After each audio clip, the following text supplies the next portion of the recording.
Bom dia, boa tarde ou boa noite e sejam bem-vindos a mais um vídeo do canal. Eu sou Cleiton Mo e hoje eu vou falar sobre filmes da Disney que são baseados em mitologias. Não, eu não vou falar sobre Hércules. Entender, fio? Quando começamos agora mesmo? Porque é óbvio.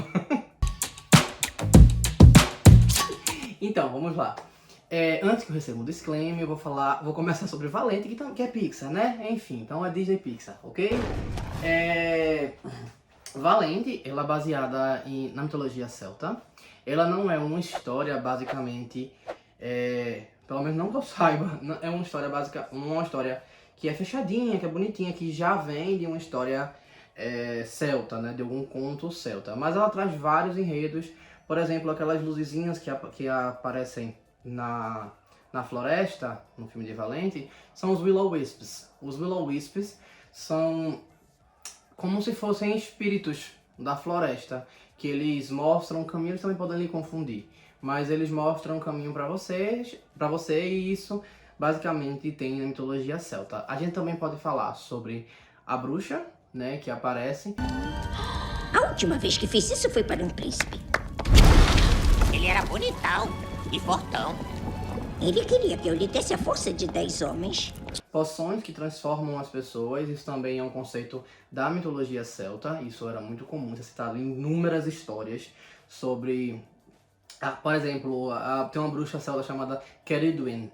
Ceridwen, ela faz uma poção e tudo mais para poder dar o poder da poesia para o filho, que ela tem um filho muito feio, que ele pelo menos fosse um bardo, um poeta, enfim, alguma coisa assim, para que ele tivesse alguma função, já que ele era muito feio.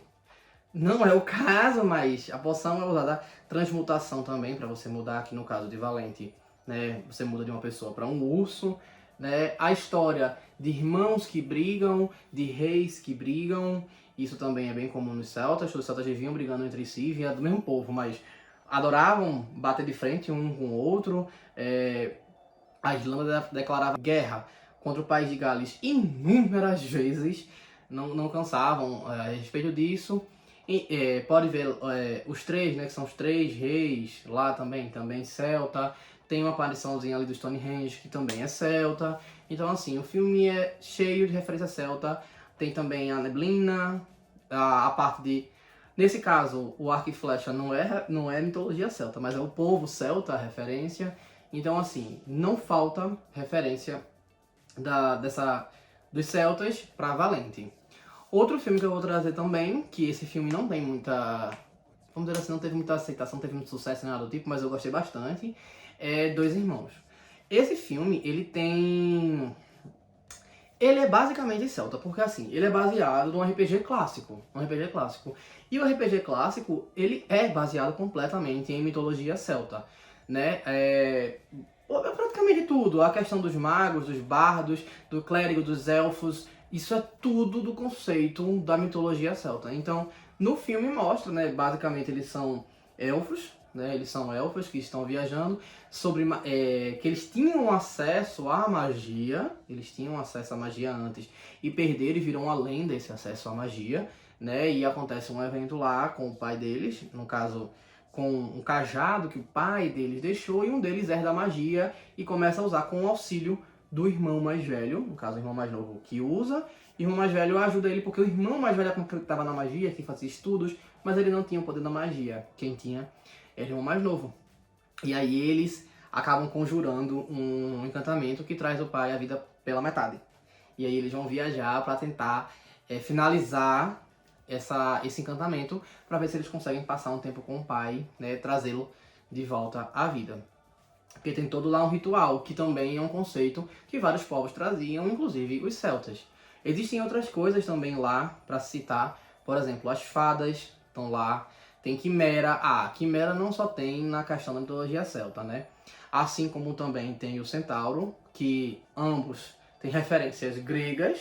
Isso não desvalida o fato do filme ser baseado num RPG clássico e que boa parte, todo não, mas boa parte, é baseado na mitologia celta, né? E é uma coisa que eu fico me questionando, será que realmente existiu magia? A gente tinha um acesso, se aconteceu alguma coisa, a gente perdeu o acesso a isso?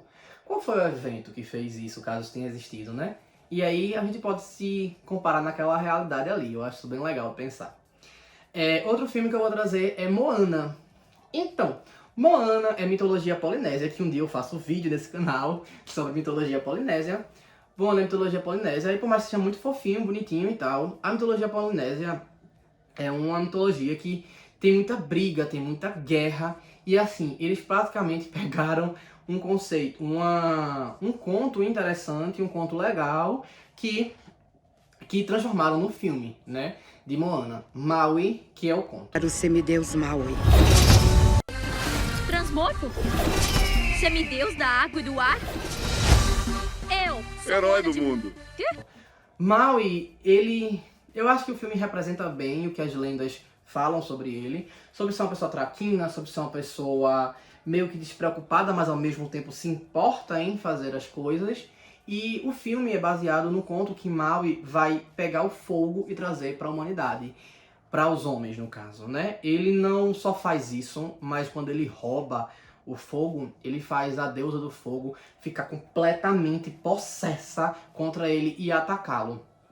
E começa a tocar fogo no mundo, e o deus das tempestades, né, que é Tauhiri-Matea, apazigua a coisinha, faz uma tempestade tão forte que faz com que o fogo vá se apagando, e só o fogo basicamente de Maui é que fica salvo, que ele entrega para os homens.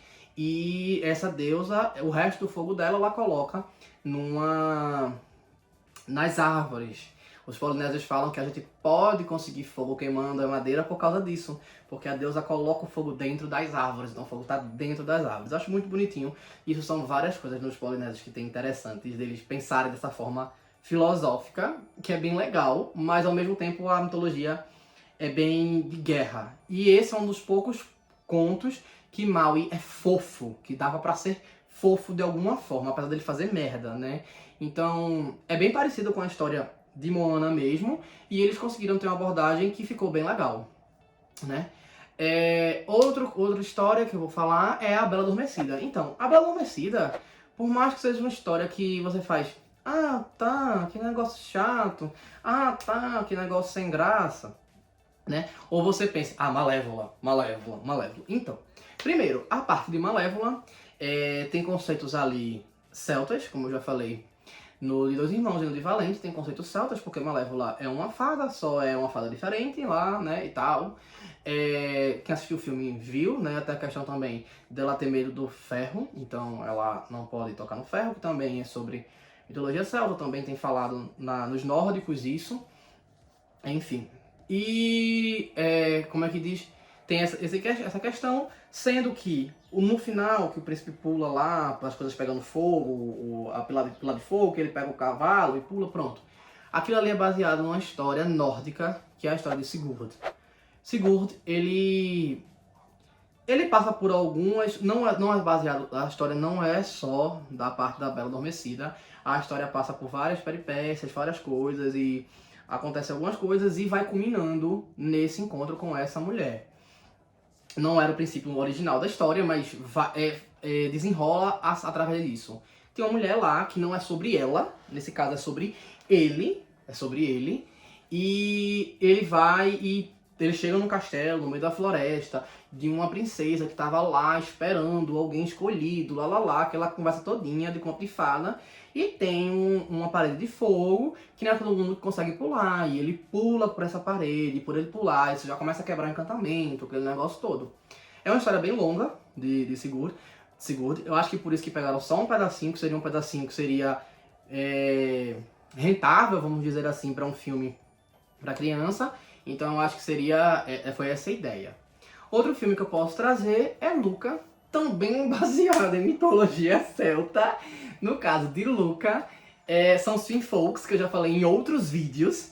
Os Finfolks eram um povo que os celtas acreditavam que eles eram, a gente pode chamar de sereiano, por exemplo, né? Que é basicamente o que Luca é. Lá, aquele ser lá que vira como se fosse um peixe humanoide, né? E quando tá fora da água vira gente. De onde é que veio isso? Essa ideia veio porque os celtas acreditavam que os Finfolks, às vezes, eles viviam entre os homens, como pessoas normais. E Luca acontece o quê? Lembra lá que tem as mulheres também, as estrelas lá? Então, por mais que seja uma citação ali, mesmo que digam que não, mas fica bem parecido realmente citações homoafetivas, que eu acredito nisso, de fato. A referência que trouxeram foi celta nesse povo, pro povo Finfolk. E eu fui pesquisar e tinha visto que a região que foi inspirado são duas cidades que estão próximas ao noroeste italiano, que foi de ocupação celta. Então até esse detalhe a Disney pegou, tá entendendo? Pra poder pegar isso mesmo. Então eu acho isso bem interessante, também de Luca. E mais um filme, antes de eu ir pra esse filme, por favor, se estão gostando, curtam, comentem, compartilhem, tá? E se inscrevam no canal. O próximo filme eu vou falar de Frozen. Então, Frozen, tanto um quanto dois, a gente pode falar de várias coisas. Primeiro, a história do 1 é baseada na Rainha da Neve. É uma história da nórdica também, é um conto nórdico, que fala sobre a Rainha da Neve do Gelo, que ela era super fria, que não sei o que, e que ela congelava o coração das pessoas. Parece com alguma coisa ali citada de Frozen, parece um negócio. Fora que em Frozen também tem os Trolls, né? Tem os Trolls também. E aí, tendo os Trolls, já a gente traz de novo ali, ó, pra quê? Svartalfheim, né? Da mitologia nórdica. Também tem essa citação. Sendo que a bruxa a rainha da neve, né, que era feiticeira e tudo mais, a bruxa da neve, ela era uma... Como é que diz? Na história que eu li, pelo menos, ela não era nem boa nem ruim. Ela tava ali. E se você tivesse muito contato com ela, acabava congelando. E a história não é bem sobre ela. É sobre duas crianças. Um menino e uma menina. O menino, ele acaba sendo levado pelo trenó da bruxa, e é levado pro castelo dela. E a menina viaja de encontro com esse menino. Existe uma história, porque esse menino tá assim, que vem antes disso. Que é sobre um espelho que um demônio criou. E que todo mundo que olha para esse espelho só vê as coisas ruins da vida. Passa a ver só tudo ruim da vida.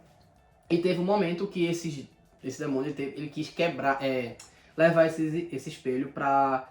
Na história de que é pros anjos, né? Que ele como sobe muito, esse espelho cai da mão dele, quebra e quebra vários pedaços. Esses vários pedaços começam a entrar nos olhos das pessoas, às vezes até só pozinho mesmo do espelho, e às vezes entra no coração da pessoa, que é mais difícil de tirar. E a gente volta pra referência disso no primeiro filme, sendo que aí nesse caso, que entra no coração desse menino. Só que aí nesse caso a história foi bem embaralhada para poder fazer o filme. Inclusive a Disney mesmo fala que eles demoraram cerca de 100 anos para poder desenvolver o enredo de Frozen, para poder fazer, né? Da concepção da ideia, a ideia, até a execução do filme, da concepção e tudo mais. Para poder foi cerca de 100 anos por causa disso, porque eles não queriam tratar dessa forma, eles queriam que ficasse um negócio atrativo, e na minha opinião foi muito bom. No caso de Frozen 2, a gente pode falar sobre a neblina selar um portal ali. Aí ele traz aquela referência celta da neblina. Da mesma forma que aquela construção de pedra, a gente pensa Stonehenge, né? Então também mais uma referência celta. É por acaso? Não, porque os nórdicos tiveram contato com os celtas e assim criaram o Reino Unido, né? Basicamente. Não da forma bonitinha, não da forma... Eita, vamos aqui ajudar? Não foi, né? Mas enfim, também tem um cavalo que é o Zaúza, que o cavalo de água, eu falei em outro vídeo, Bakhast, né? Ele tá lá como uma citação. Também tem os gigantes, que na mitologia nórdica também é muito comum. Naquela forma ele foi escolhido ali para representar o elemento terra, e aí seria uma mistura do conceito de troll, basicamente, e de gigante de gelo, só que nesse caso, de terra. A questão da água tem memória, esse é um conceito celta, né? O vento, Gale, né? Basicamente, também dá pra fazer uma referência celta, porque normalmente quem tinha essa... Não que os outros não tivessem, mas essa relação com os 4 elementos separados também é um conceito que puxa muito pro celta. Não só o celta como eu tô falando, mas puxa muito pro celta. E essa salamandrinha de fogo, então ali foi porque quiseram. Vamos representar o fogo de algum jeito, bota ali. Aquele bicho ali de fogo. Inclusive é lindíssimo, eu acho lindo. Bem, gente, eu espero que tenham gostado. O vídeo já ficou um pouco longo. Então, curtam, comentem, compartilhem. E se inscrevam no canal, viu? Valeu!